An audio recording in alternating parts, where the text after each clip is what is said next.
Hi again, welcome to the last part of the discussion of improper integrals. We'll have the last two examples on integrals with infinite discontinuity. Let's continue and have the third example. We want the integral from 0 to 2 of x squared ln x dx.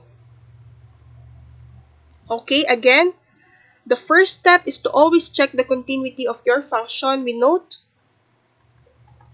that x squared ln x, saan nga ba to continuous? X squared is a polynomial function, so that is continuous everywhere. Ln x, on the other hand, is continuous only on the set of positive real numbers. So this function is actually continuous on the set of positive real numbers, and in particular, is continuous on 0 to 2. We include 2 and exclude 0. And you may also note that at x equals 0, this has an infinite essential discontinuity.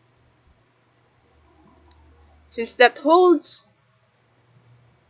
the integral is equal to the integral from t to 2 x squared ln x dx, and then you take the limit as t goes to 0 from the right. Okay. Question again is, what is the antiderivative of this function? I hope you recognize what technique are we going to use to get the antiderivative of that function. We use IBP.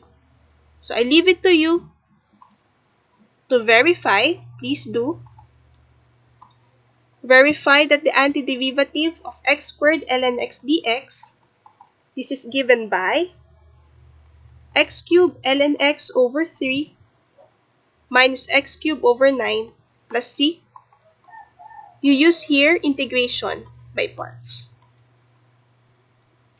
Okay?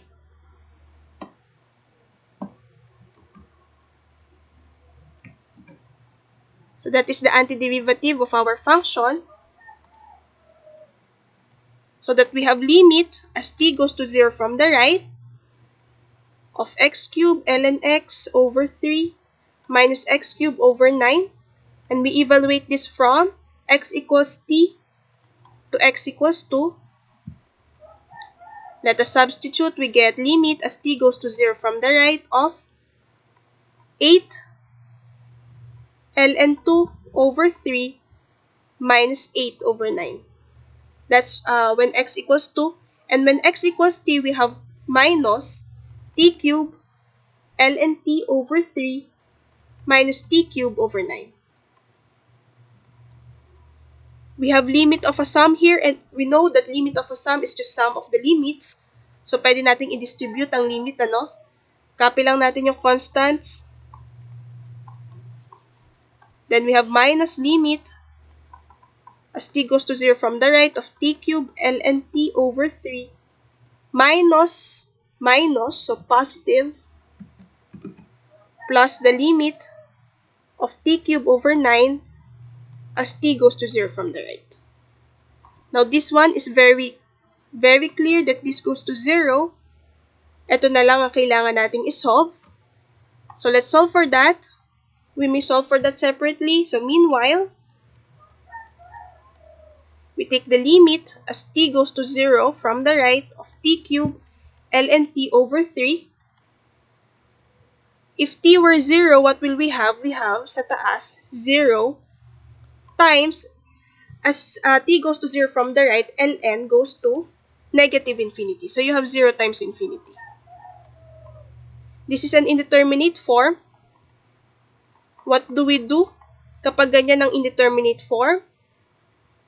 We transform, we manipulate our function para maging 0 over 0 or infinity over infinity. So, how do we do that? Ibaba natin si t cube. So, we'll have ln t over 3 over t cube. And this time, we have ln t as t goes to 0 from the right. That's negative infinity. And then sa baba, you have 3 over 0 from the right. So, that's infinity. You have infinity over infinity. You may now use L'Hopital's rule. So, using L'Hopital's rule, Differentiating the numerator, you have 1 over t. Differentiating the denominator, you have,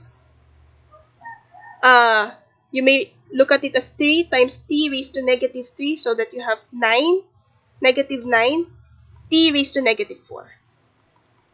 If you simplify, what you'll have is,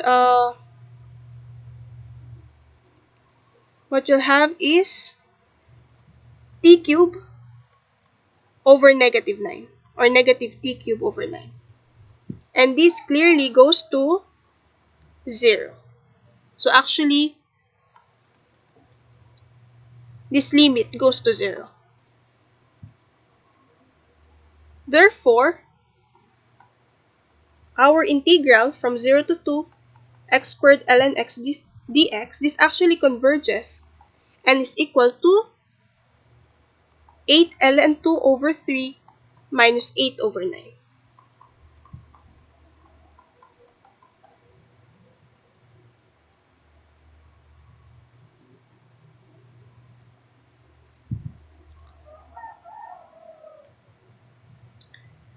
Okay, I hope that is clear. And let us move on to the final example.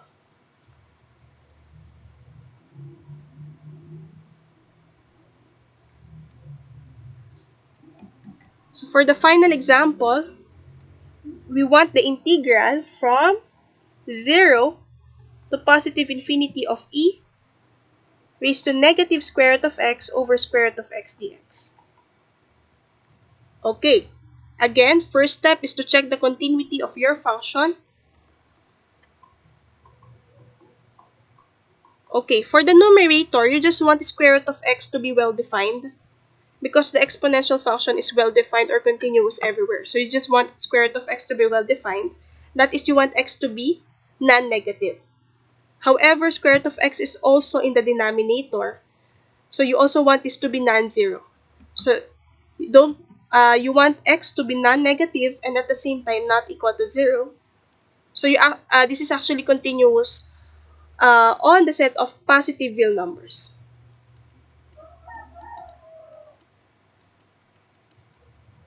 And you may also note that at x equals 0, you have an infinite essential discontinuity. Therefore, ano ngayon yung integral natin?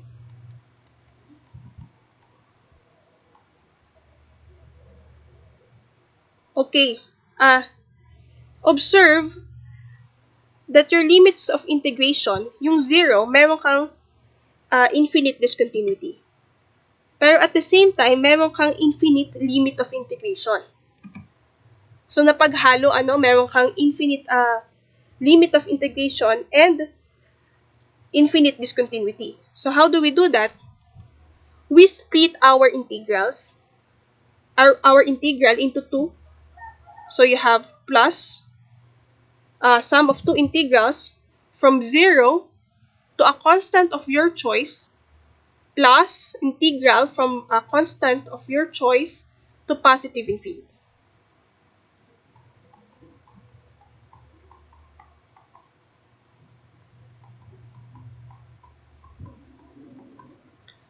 Ano yung, ano yung pipiliin natin constant?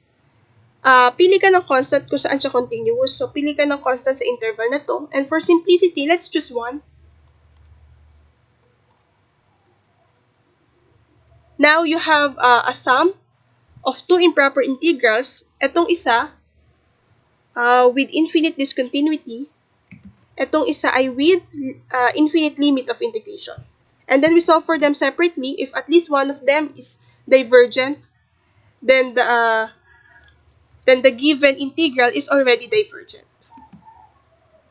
Alright, solving for them separately.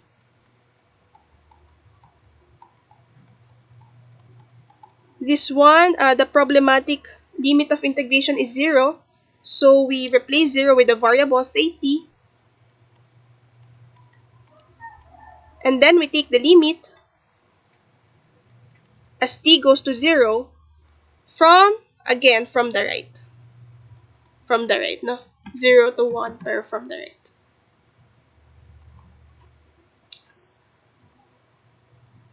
Okay. Now the next question is, what is the antiderivative of this function? Here we use u substitution. You let u be square root of x du 1 over 2 square root of x dx, so that your integral now will become e raised to negative u twice of e raised to negative u du. And what is the antiderivative of that function? It's negative 2 e raised to negative u, or e raised to negative square root of x. That's the antiderivative, negative 2 e raised to negative square root of x. And then you evaluate from x equals t to x equals 1. And again, you take the limit as t goes to 0 from the right. We substitute. When x is 1, you get negative 2 e raised to negative square root of 1, or over e, minus negative 2, so that's plus 2, e raised to negative square root of t, or over e raised to square root of t. And again, scratch tayo sa gilid. We have negative 2 over e plus 2 over e raised to square root of t, or e raised to 0. So, constant lang pala yan. So, it's just negative 2 over e plus 2. So, your first improper integral converges. Kaya, isosolve pa natin yung pangalawa. Kapag yung pangalawa ay divergent, kahit convergent yung una, divergent na rin yung ating given integral. So, let's solve for the second one. The integral from 1 to positive infinity of e raised to negative square root of x over square root of x dx. Again, replace a positive infinity with a variable, say s. Take the limit as s goes to positive infinity. We've seen that the antiderivative of this function is what? It's negative 2 e raised to negative square root of x. We evaluate from 1 to s, and we take the limit as s goes to positive infinity. We substitute. When x is s, we have negative 2 over e raised to square root of s. When x is 1, we have minus negative 2 or plus 2 over e.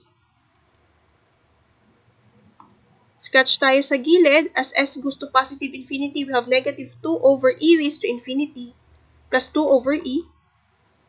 Now, this one goes to positive infinity. So, the whole thing here goes to 0. So that this integral is actually equal to 2 over e.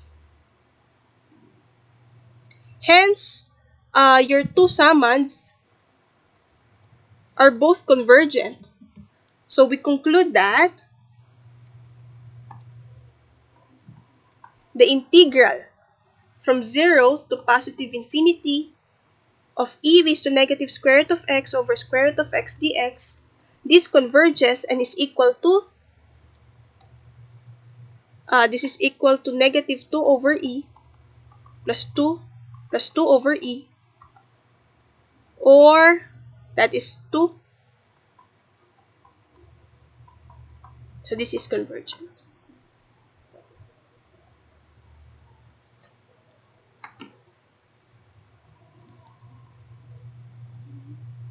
So that's our last example.